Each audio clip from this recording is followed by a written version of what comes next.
Ba, ba, ba.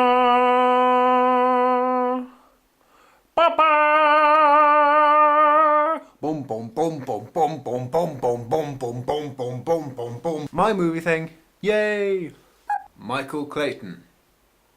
You'll see a lot of people these days going on about George Clooney. Oh, he's such a good actor. Ooh, George Clooney is the king of cool. There's a perfectly logical explanation for that, and that is that he bloody well is. Put it simply, this is a crime thriller in the vein of Breach. But it has a few things Breach doesn't have. Wit, style, George Clooney, and apparently a cameo by Elmer Fudd. If you're still not entirely convinced by George Clooney's acting talent, just sit through the beginning of the end credits for this film. You'll definitely see what I mean. Oh, and don't bother googling Realm and Conquest, because that book does not exist, sadly.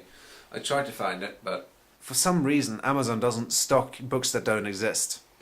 2 eyebrows. Stardust. Let's get one thing clear. This is not Lord of the Rings. It's more like a British Dungeons and Dragons. No, don't go. What I mean is that it doesn't take itself too seriously, which is a good thing, but I feel that sometimes it could have done with taking itself a bit more seriously. For example, the whole Captain Shakespeare thing is way over the top for me. Why did I have to change his name anyway?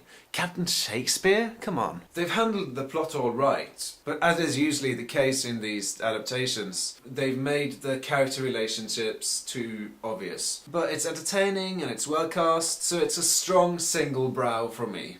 The Counterfeiters, or Die Fälscher. Fälscher.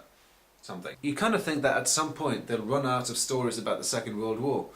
But here you have The Counterfeiters, based on a true story. Everything in this film is really well done. All the way from cinematography to just costume design. Nothing in this film feels coincidental. The cast is without fail fantastic, especially Karl Markovics as the king of counterfeiters himself. His on-screen presence is distant and yet intense at the same time, and you can't help but feel drawn into his world and his story. This is the second film I'm going to give orgasmic joy. Razzle Dazzle.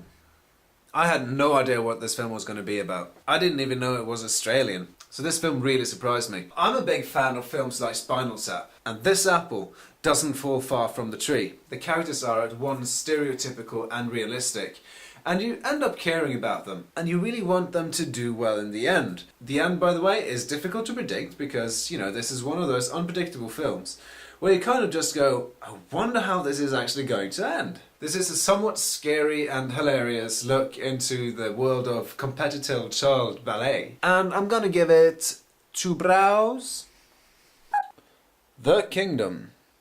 Despite what the posters might make you think, this is not an action movie. All in all, there's like 15 minutes of action near the end of it, and the rest is an interesting look into the paranoia of a post-9/11 world, and the differences between the Western and Middle Eastern cultures.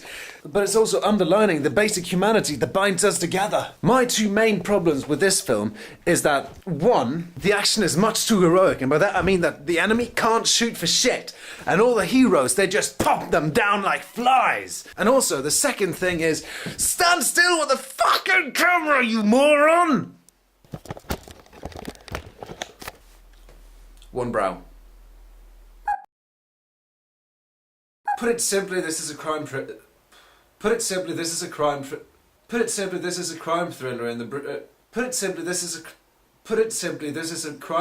in the. You just saw me in a t-shirt from my Cafe Press store. As used by myself, Paper Lilies, Gianfraxia and Nonny Gold. www.cafepress.com Magnus.